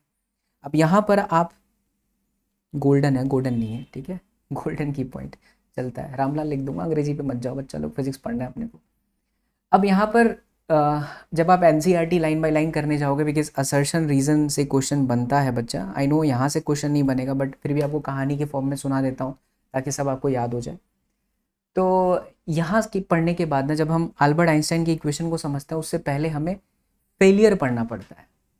अभी तक आपने लाइट को एक वेव थियरी में कंसिडर करा है कि लाइट एक वेव है, तो अगर लाइट को हम एक वेव थियरी मान करके करते हैं तो ये जो अभी आपने लेनार्ड के एक्सपेरिमेंट में देखा वहाँ बहुत सारी चीज़ों को समझ पाना बहुत मुश्किल हो गया। मतलब वेव थियरी ने कुछ चीज़ों को एक्सप्लेन कर ही नहीं पाया, फिर उसी को समझाने के लिए हमारे अल्बर्ट आइंस्टाइन आए, फिर दी ब्रोगली साहब आए, क्या ये समझा नहीं पाया, उस चीज़ को ध्यान से सुनना। सबसे पहली बात तो जब इंटेंसिटी सरफेस पर गिरी तो गिरने के बाद ये प्रोसेस ऐसा ऐसा फील होता है कि यार लाइट गिरी तो गिरने के बाद पूरे सरफेस में एब्जॉर्ब होगा, इलेक्ट्रॉन एब्जॉर्ब करेगा, फिर न जा करके वो बाहर निकलेगा।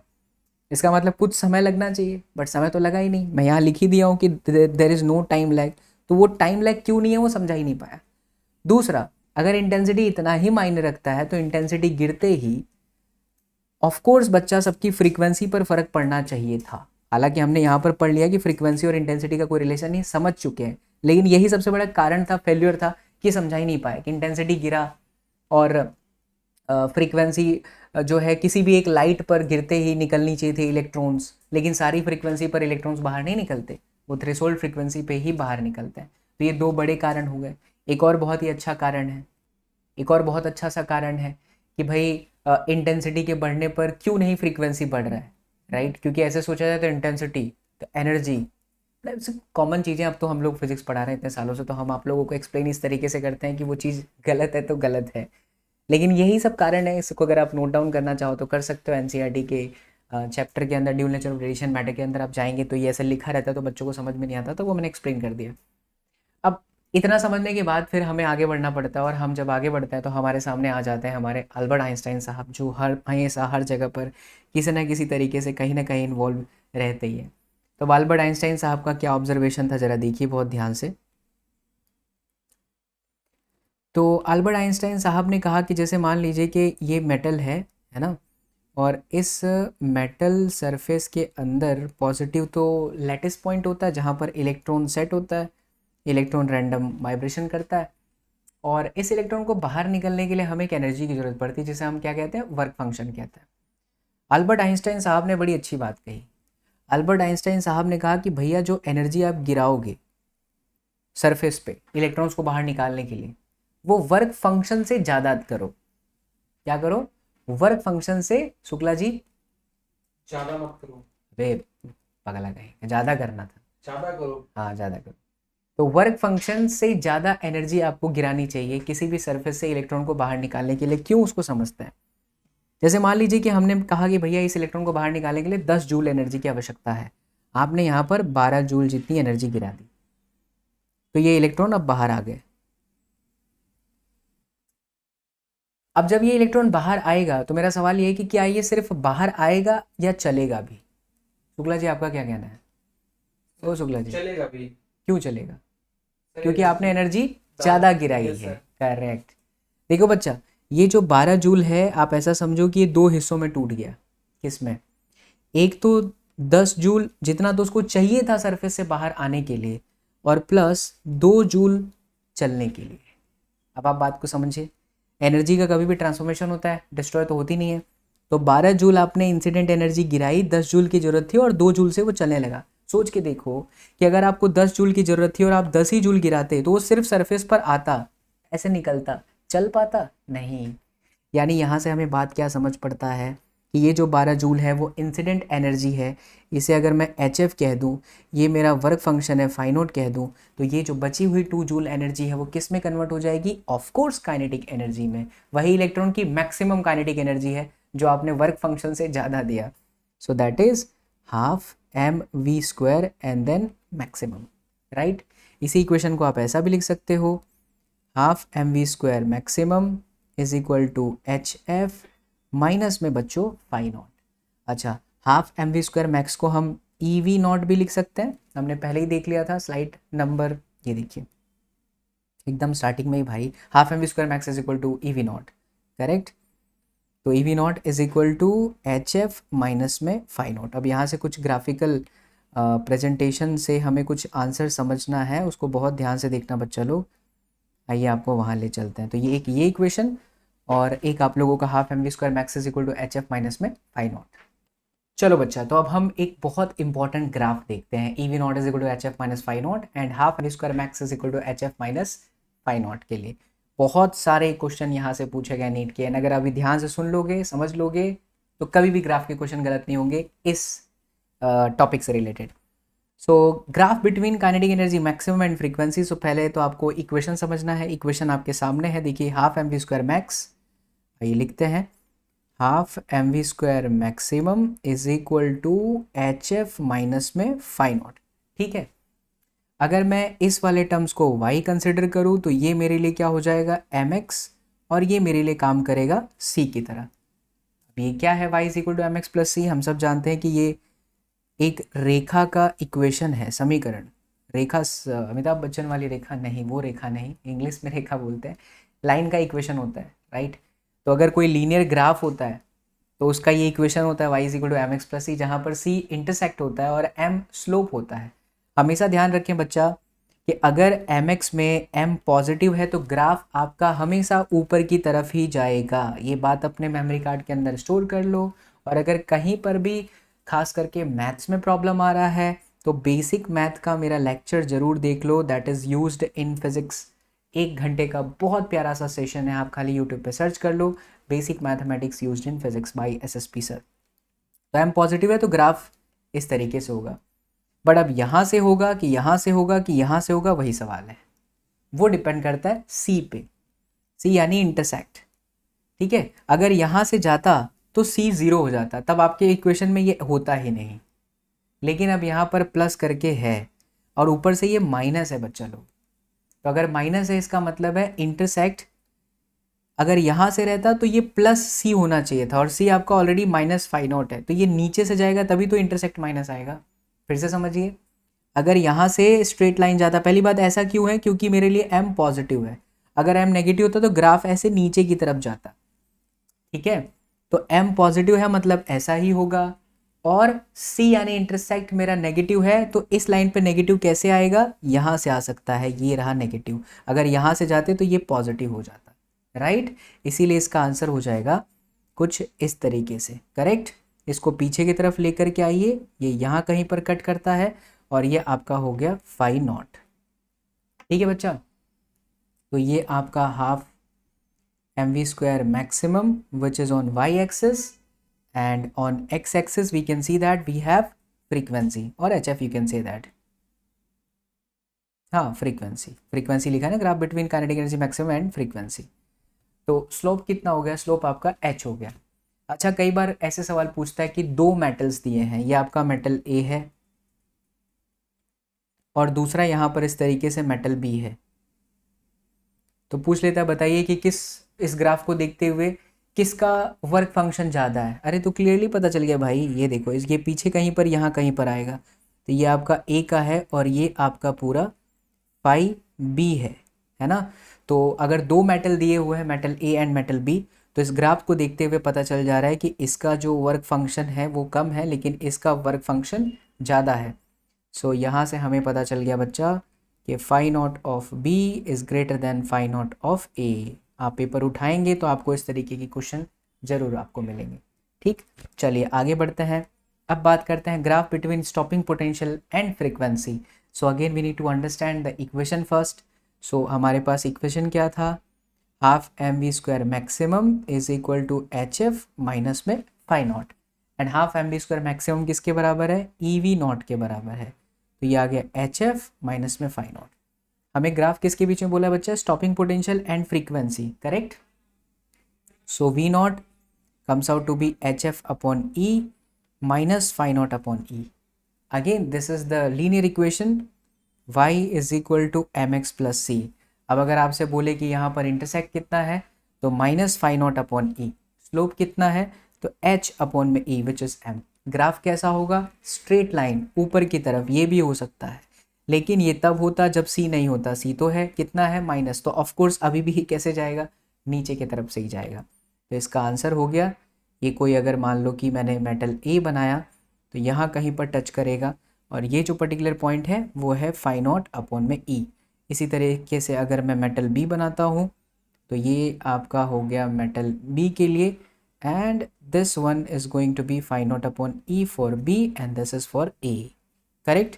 सो again phi naught of B is greater than phi naught of A if the certain things are given in this way, right. तो ये है आपका stopping potential V naught versus frequency. Sorted बच्चा, मजा आया तो प्लीज़ कमेंट करके बताना। तो ऐसे क्वेश्चन पूछ लिया जाए तो हमें इस तरीके से ग्राफ देखने आना चाहिए। चलिए अब हम लोग आगे बढ़ते हैं, एक और बहुत ही प्यारा सा पॉइंट समझते हैं। ये अक्सर न्यूमेरिकल के अंदर क्वेश्चन के फॉर्मेट में पूछ लेता है और बच्चे अक्सर कंफ्यूज होते हैं, तो कंफ्यूज नहीं होना है। क्वांटम इफिशियंसी का क्या मतलब है बच्चों, क्वांटम इफिशियंसी का मतलब होता है कितने इलेक्ट्रॉन सरफेस से बाहर निकले अपॉन आपने कितना फोटोन्स गिराया है सरफेस पे।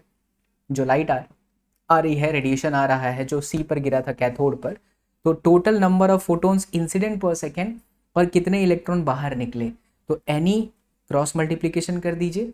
अगर ऐसा ऐसा लिखा रहता है कि क्वांटम इफिशियंसी इज 5%, तो कुछ नहीं करना है, इस 5% को इसके साथ मल्टीप्लाई करना है तो हमें नंबर ऑफ इलेक्ट्रॉन्स पता चल जाएगा। So number of electron is x percentage of this and percentage comes out to be x/100। तो इस तरीके से हम निकाल सकते हैं। एक और बहुत छोटी सी चीज़ बोलता है, फोटो इलेक्ट्रिक करंट। तो अगर आपको फोटो इलेक्ट्रिक करंट पूछ रहा है तो I is equal to Q by T, and Q is what, that is Ni into E. Q is what, Ni, and आपको नंबर्स ऑफ इलेक्ट्रॉन्स दे रखा है, and E you know that is 1.6 into 10 power minus में 19 coulomb. ठीक है, चलिए अब अपने आगे बढ़ते हैं। ठीक है बच्चा, ऐसे क्वेश्चन पूछता है आपका नीट। सवाल पढ़ लेते हैं पहले। Threshold wavelength of a metal is this. अगर थ्रेशोल्ड वेवलेंथ दे रखा है मतलब उस वेवलेंथ से रिलेटेड वर्क फंक्शन दे रखा है ना। Photo electrons have kinetic energy maximum, half M we square max दे रखा है। So find the wavelength of incident photon. तुरंत दिमाग के अंदर क्वेश्चन चलना चाहिए कि इसका इक्वेशन क्या होगा। सो अगर यहाँ पर बोलता है find the wavelength of the incident photon and also the maximum kinetic energy is given, so we know that we have equation half mv square maximum is equal to what बच्चा लोग, that we have hf minus में hf naught, and this is what, that is our work function. so half mv square maximum already मेरे पास में ev में है, और ये ev में जो भी है 1.5 ev और 15 ev, इसको मैं थोड़ा सही करता हूँ, हाँ 1.5 ev is equal to H F हमें फाइंड करना है, एंड माइनस में एच एफ नॉट। तो अब इसको सही करते हैं। देखिए ये जो एच एफ नॉट है ये भी तो एनर्जी ही है, करेक्ट। तो एनर्जी का इक्वेशन एच सी अपॉन में लैम्डा नॉट भी तो होता है, करेक्ट। और अगर ये वेवलेंथ हमें एंगस्ट्रॉम में दी है तो हम इसको बहुत सही तरीके से कर सकते हैं 12400 बटे में lambda, it should be in angstrom and the result will be in electron voltage, right. तो क्या वेवलेंथ दिया है 400 नैनोमीटर है, so lambda is equal to 400 into 10 power minus में 9। मुझे चाहिए 10 रेस टू माइनस में 1 से मल्टीप्लाई करके 10 रेस टू माइनस 1 कर दूं, तो अब ये एंगस्ट्रॉम हो गया and now it is 4000 angstrom, correct बच्चों। सो ये जो मेरा एच एफ नॉट है या फिर h C by lambda naught है, that is 12,400 and divided by 4000 and now it is in e V as well, because lambda को मैंने एंगस्ट्रॉम में कन्वर्ट कर दिया। तो ये कट गया, ये कट गया, इसको हम कर देंगे तो 3.1 हुआ, यानी इस वाले इक्वेशन को देखो। So 1.5 plus 3.1 is equal to H F, easy. इसको ऐड किया तो 6 and 4.6 is equal to H C by lambda. अब आसानी से आप निकाल सकते हो लैम्डा की वैल्यू, यहाँ से आ जाएगा। क्लियर, समझ में आया? इक्वेशन को अच्छे से समझिए, सारे यूनिट किस में दिए हैं वो समझिए and you will get your answer. Please answer comment section के अंदर लिख करके आपको देना है बच्चों। कैलकुलेशन मैंने आपके ऊपर छोड़ रखा है। आगे बढ़ते हैं, चलिए देखिए एक और क्वेश्चन है। The work function of metal is 2.3 EV and the wavelength of incident photon is what? That is 4.8 into 10 raised to minus 7 meter. So the question is find the maximum kinetic energy of photo electron. तो हमें maximum kinetic energy का equation फिर सोच लेना चाहिए, which is half mv square maximum is equal to hf minus में phi not. अच्छा, work function हमें 2.3 डायरेक्टली दे रखा है, सो ये आपका 2.3 EV हो गया। यहाँ पर आपको देखो बच्चा, incident photon 4.8 into 10 power minus में 7 मीटर दे रखा है। तो क्या आप इसे एंगस्ट्रॉम में कन्वर्ट कर सकते हो? कूल, आप कन्वर्ट कर लो। और ये जो एच एफ है इसे हम क्या लिख सकते हैं? H F is basically energy, और एनर्जी को हम कर सकते हैं 12400 डिवाइडेड बाई लैम्डा। ये लैम्डा जो आपका एनर्जी में कन्वर्ट हुआ, एंगस्ट्रॉम में कन्वर्ट हुआ, and then minus 2.3 EV। Solve करिए और इसका भी आंसर आप लिखिए कमेंट सेक्शन के अंदर। इट इज़ इम्पॉर्टेंट, नहीं लिखोगे तो भैंस वाला इंजेक्शन मारेंगे। सर ये क्या है, दर्द करेगा, पता चल जाएगा। ठीक है, जरूर करो बच्चा लोग, जितनी ज़्यादा क्वेश्चन की प्रैक्टिस करोगे उतना आपके लिए बेहतर है। चलिए आगे बढ़ते हैं, नेक्स्ट क्वेश्चन पर चलते हैं। ये देखिए क्या सवाल कह रहा है यहाँ पे, काफ़ी अच्छा क्वेश्चन है। Light quanta with an energy of 4.9 EV, it's very important, eject photo electrons. मतलब कि यहाँ पर सिचुएशन कुछ ऐसा हुआ कि 4.9 EV का एक एनर्जेटिक फोटो इलेक्ट्रॉन्स सरफेस पर टकराया, रेडिएशन टकराया, 4.9 EV का एनर्जी दे रखा है हमको, ठीक है, from the metal with work function of 4.5। अब इसका हमें वर्क फंक्शन भी दे रखा है which is 4.5 EV। So find the maximum impulse transmitted to the surface of the metal when each electron flies out. This is amazing. Impulse, that means change in momentum. तो शुरू का तो मुझे पता है, ये मैंने P1 माना, टकराने के बाद ये हो गया P2, यही हमें निकालना है, चेंज इन मोमेंटम। बट बच्चा ये वाले मोमेंटम को हम एनर्जी के फॉर्म में कैसे लिखें? ऑलरेडी हमें 4.9 EV तो दे रखा है तो वो मोमेंटम ही, इसे हम क्या लिखें? अगर ये हमें मिल जाए तो हम आंसर तक आ जाएंगे। आइए करते हैं इसको। यस बच्चा, तो जरा देखो ध्यान से, ये मोमेंटम माइनस में ये मोमेंटम, करेक्ट, यानी कि चेंज इन मोमेंटम आपका क्या हुआ? P2 माइनस में P1, right. Now this is mv minus में P अपॉन में C। सर आपने यहाँ माइनस क्यों लिया? कोई भी एक डायरेक्शन को आप प्लस लीजिए, मैंने इस वाले डायरेक्शन को प्लस लिया है तो ये डायरेक्शन मेरे लिए माइनस होगा, क्योंकि आंसर को प्लस में ही लाना होता है। मैग्नीट्यूड की बात पहले करी गई थी। बट सर ये आपका P अपॉन C कैसे आया? Good question. हमें यहाँ लिखा है light quanta with an energy. क्या एनर्जी से हम मोमेंटम निकाल सकते हैं बच्चा? सर है हाँ, बिल्कुल निकाल सकते हैं। यहाँ P/C मैंने क्या गलत किया है, E is equal to PC होता है, तो P इज इक्वल टू क्या हो जाएगा? E divided by C, right. So we have E divided by C। अच्छा, मैं इसको अच्छे से रफ करके फिर लिखूं ताकि आपको समझ में आए। yes, it is E divided by C, that 2 in minus, now it is E divided by C। अब सवाल ये उठता है कि सर हमारे पास मास इनटू वेलोसिटी ये वाला तो है ही नहीं, एनर्जी तो चलो सर है, आपने बता दिया 4.9 EV। तो अब क्या करें? अब जरा सोचो आपके पास दूसरी कौन सी चीज़ है। दूसरी चीज़ है बच्चा आपके पास में वर्क फंक्शन। क्या आप हाफ mv² मैक्सिमम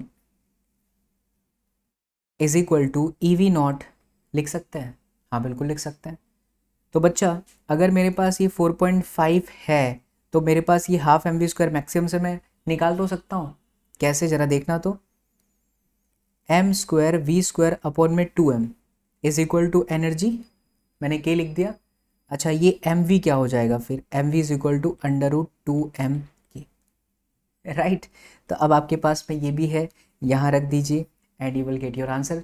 आंसर जरूर लिखना कमेंट के अंदर। कंफ्यूज तो नहीं हुए ना?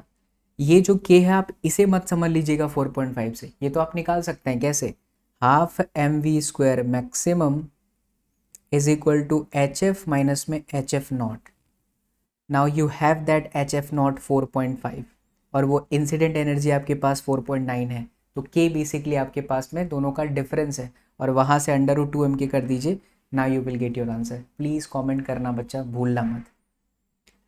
हाँ चलो, ये दोनों क्वेश्चन तो सेम दिखाई दे रहे हैं, तो हमने ये क्वेश्चन भी कर लिए। अब वापस चलते हैं टॉपिक पर और चैप्टर के अगले चरण पर चलते हैं। ये आखिरी चरण होगा, दैट इज दी ब्रोगली का इक्वेशन।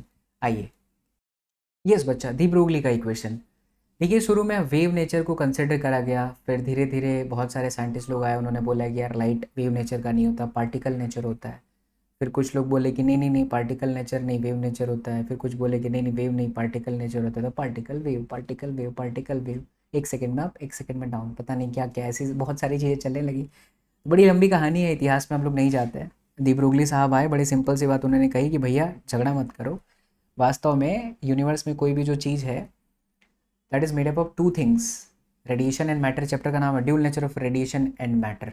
ड्यूल नेचर मतलब कि वेव नेचर भी है किसी चीज़ का तो पार्टिकल नेचर भी है, और पार्टिकल नेचर है तो उसका वेव नेचर भी है। इस चीज़ को उन्होंने कैसे बताया? उन्होंने कहा कि भाई हमारे पास एक ऑलरेडी इक्वेशन है दैट इज़ hc/λ, राइट। और हमारे पास ऑलरेडी एक इक्वेशन है दैट इज़ mc²। तो c से इसको काट दीजिए, सो h अपॉन में lambda is equal to mass into velocity अगर ये किसी मीडियम में है तो, और इसी को हम मोमेंटम कह रहे हैं। So lambda is equal to h upon में p और h अपॉन में mv। जरा इस इक्वेशन को थोड़ा फील करिए बच्चा। थियोरेटिकली तो हमने इसको मतलब देख लिया इक्वेशन वाइज, बट इसको ज़रा फील करते हैं। अगर हम कह रहे हैं कि कोई पार्टिकल चल रहा है, इसका मतलब है कि उसके पास में कोई कोई चीज़ ऐसे चल रही है, इलेक्ट्रॉन चल रहा है मान लो, मूव कर रहा है, तो इसका मतलब उसके पास मोमेंटम है, राइट। और अगर हम कह रहे हैं मोमेंटम है, इसका मतलब है कि पार्टिकल नेचर, ठीक है। कौन सा नेचर है? Particle nature. लेकिन अगर मोमेंटम है तो h तो कांस्टेंट है, तो लैम्बडा तो ऑटोमेटिक आ जाएगा। और लैम्बडा और फ्रीक्वेंसी क्या चीज़ को रिप्रेजेंट करते हैं? अगर कोई पार्टिकल चला, हम कह रहे हैं कि कोई वेवलेंथ है या कोई फ्रीक्वेंसी है, तो इसका मतलब है वेव नेचर, राइट। बट अगर वेव नेचर है यानी कि फ्रीक्वेंसी है यानी कि लैम्बडा है, तो अगर लैम्बडा है तो ऑटोमेटिकली तो आपको mv मिल ही जाएगा।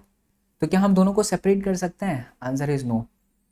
कहने का मतलब कि पार्टिकल नेचर यानी मोमेंटम एंड वेव नेचर यानी कि वेवलेंथ, अगर वेवलेंथ है तो आपको mv निकल जाएगा, और अगर mv है तो आपके पास में वेवलेंथ आ जाएगा। यानी कि इस पूरे ब्रह्मांड में जितनी भी चीज़ है उन सब के दो नेचर हैं, wavelength, particle nature as well as wave nature.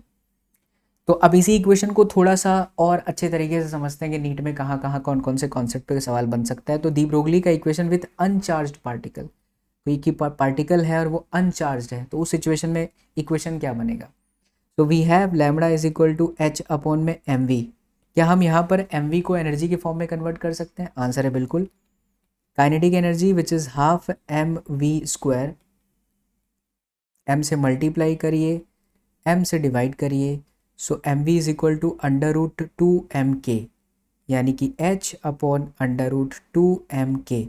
अच्छा, k is what? That is kinetic energy. But आप कह रहे हैं कि पार्टिकल अनचार्ज्ड है, अगर अनचार्ज है फिर भी उसके पास में कुछ थर्मल ऑसिलेशन वाली एनर्जी होती है because of thermal temperature, room temperature, वो एनर्जी का फॉर्मूला क्या होता है? तो वो एनर्जी का फॉर्मूला होता है 3/2 kBT, where what is K B, that is Boltzmann constant. Value कितनी होती है? 1.38 इंटू 10⁻⁻23 जूल पर मोल पर केल्विन, करेक्ट। सो हम के को लिख सकते हैं that is 3/2 kBT। So wavelength lambda is equal to h upon √2m 3/2 kb and then t बच्चों। तो यहाँ से आपका जो है ये 2 से 2 कैंसल आउट हो जाएगा। So we have this lambda is equal to, कहाँ गया भैया कलर हमारा, हाँ, this lambda is equal to h upon √3m kb and then t, one of the very popular equation of wavelength in terms of what you call your de Broglie का equation अनचार्ज particle के लिए। तो surcharge particle के लिए क्या होगा? तो जैसे मान लो कि एक चार्ज पार्टिकल आपके पास में Q है और इसको आपने चार्ज किया, एनर्जेटिक किया किसी पोटेंशियल डिफरेंस V से, ठीक है, पोटेंशियल डिफरेंस V से जब ये चार्ज पार्टिकल गया तो वो एनर्जेटिक हो गया। अब वो एनर्जी कितनी आई इसके पास में? तो Q इंटू वी जितनी एनर्जी बनी काइनेटिक एनर्जी के फॉर्म में, हाफ mv² में, ठीक है बच्चा। चलो अच्छी बात है sir, Q V is equal to half mv² आ गया। अब हम जानते हैं कि lambda is equal to h upon में mv, थोड़ी देर पहले किया था, mv is equal to √2mk, यानी h upon √2mk, this k is what, that is charge multiply by voltage. h constant है, m कांस्टेंट है 9.1 × 10⁻31 kg, charge which is 1.6 × 10⁻19 coulomb. यहाँ पे इस इक्वेशन के अंदर सब कुछ कांस्टेंट है। सारी की सारी कांस्टेंट वैल्यू को जब आप रख देंगे बच्चा लोग तो ये आता है 12.27 upon √v and that too in angstrom. इसे डायरेक्ट याद रखिए, बहुत काम की इक्वेशन है। डायरेक्ट इक्वेशन सॉल्व होते हैं इस डायरेक्ट क्वेश्चन सॉल्व होते हैं इस तरीके के आपके इक्वेशन से। So this is de Broglie का equation with a charge particle which is lambda is equal to 12.27 divided by the √v and that is in angstrom, right? इस टॉपिक के बाद बच्चा इस चैप्टर के अंदर एक बहुत ही छोटी सी प्यारी सी कहानी है और मैं ये अपने दोनों हाथ जोड़ करके आप लोगों से रिक्वेस्ट करना चाहूँगा, काफ़ी देर से बैठा हूँ वो मैं ऑलरेडी बहुत बार पढ़ा चुका हूँ लेकिन नीट में उस पर से कभी कोई क्वेश्चन नहीं आते हैं तो वो हम नहीं कर रहे हैं। वन शॉट वीडियो है, आई होप आपको बड़ा मज़ा आया। ऑलमोस्ट 1.5 घंटे की रिकॉर्डिंग हो गई है and that is division Germer experiment. अगर आपको सीखना है तो आप इसी चैनल पे अवेलेबल है, वो लेक्चर 3 साल पहले मैंने बनाया था। कहानी है उसको अच्छे से पढ़ लेना कि वो कहानी है बेसिकली वेव नेचर और पार्टिकल नेचर को समझाने वाला, कि उसमें एग्जैक्टली 54 वोल्टेज पर कुछ एंगल पर इंटेंसिटी का जो ग्राफ मिलता है वो मैक्सिमम मिलता है और वो डिफ्रैक्शन पैटर्न की तरह होता है। उसमें एक इलेक्ट्रॉन गन होती है, वो इलेक्ट्रॉन जाता है निकल के क्रिस्टल पर और अलग अलग डिफ्रैक्शन पैटर्न आता है। एग्जैक्टली 54 वोल्टेज पर हमें डिफ्रैक्शन पैटर्न मिल जाता है। तो पहले पार्टिकल नेचर देखा, फिर डिविजन जर्मर ने देखा कि वेव नेचर भी आ रहा है, तो एक इलेक्ट्रॉन भी है, उसका पार्टिकल नेचर भी है, वेव नेचर भी। उसी को समझाने के लिए एक छोटा सा एक्सपेरिमेंट है, कोई वहाँ से क्वेश्चन नहीं आते। तो अगर आपको वो सीखना है, पढ़ना है, क्योंकि बहुत सारे नए बच्चे देख रहे हैं, नीट का पहली बार लेक्चर सारा कंप्लीट कर रहे हैं, तो आप लोग जो है सर्च करिए खाली de Broglie division Germer experiment by Sachin sir, तो मेरी वीडियो मिल जाएंगी। हालांकि मैं उसमें कुछ अलग तरीके से देखूंगा वाइट बोर्ड में, बट अगर आप फिजिक्स सीखना चाहते हैं तो ये सब मैटर नहीं करता, तो ज़रूर देख लीजिएगा, ठीक है बच्चा। This is done. एक और छोटा सा टॉपिक है, de Broglie's explanation over the electron is performing a revolution in the orbit. तो दी ब्रोगली साहब ने कहा कि भैया जो हमारा इलेक्ट्रॉनवा होता है वो किसी ऑर्बिट में जब चल रहा है तो उसके लिए एक कंडीशन है। कंडीशन ये है कि जहाँ से स्टार्ट किया वापस वहीं पर आए, ताकि इलेक्ट्रॉन के फाइंड करने की प्रोबेबिलिटी अच्छी हो जाए। और इलेक्ट्रॉन जिस भी ऑर्बिट में भ्रमण कर रहा है उस ऑर्बिट का सरकमफेरेंस यानी कि 2πr should be equals to the integer multiple of wavelength. तभी ऐसा होगा कि इलेक्ट्रॉन मूव कर रहा है उस ऑर्बिट में, अदरवाइज नहीं। अब देखिए ये इक्वेशन अपने आप में ही सही साबित हो जाता है। उसका रीज़न है कि अगर मैं इसको थोड़ा ढंग से तोड़ दूँ, lambda is equal to h upon में mv लिख दूँ और mv को ऊपर लेकर के जाऊँ, यहाँ पर लेकर के जाऊँ, तो mvr is equal to nh upon में 2π। कुछ याद आया? Yes, Bohr's hypothesis. किसी भी ऑर्बिट के अंदर अगर इलेक्ट्रॉन है बच्चों तो हमेशा वो circumference mvr 2πr is equal to N lambda को फॉलो करेगा। और यहाँ से हमारे बोहर साहब का मॉडल भी प्रूफ हो जा रहा है, दैट इज MVR यानी कि L is equal to NH/2 pi, angular momentum should be the integer multiple of H/2 pi. तो दिस इज डन बच्चा लोग। आई होप आप लोगों को बहुत मज़ा आया है। ये प्रचंड बैच इसी तरीके से लगातार आप लोगों के लिए चलता रहेगा। जो बच्चे इस वक्त मुझे लास्ट में सुन रहे हैं उनसे रिक्वेस्ट है कि चैनल पे ज़रूर बन जाइएगा, अपना प्यार ज़रूर दीजिएगा, लाइक वाला बटन तो ज़रूर बनता है। And yes, B a part of this beautiful family बच्चा लोग। क्लास की नोट्स अगर आप लोगों को चाहिए तो टेलीग्राम ज्वाइन कर लीजिए, टेलीग्राम का लिंक वीडियो के डिस्क्रिप्शन बॉक्स में है। ठीक है, तो लाइव मिलेंगे बहुत जल्द आप लोगों से। लाइव बोर्ड वाले स्टूडेंट्स के लिए है और अभी नीट वाले बच्चों को इस तरीके से रिकॉर्डिंग सेशंस मिलते रहेंगे, लेकिन जैसे ही बोर्ड की एग्जाम खत्म होती है will continue with the live class. So thank you so much. See you all in the next session. Till then, do whatever you want to do, man, but don't trouble your mom. Take care. Love you all. Jai Hind.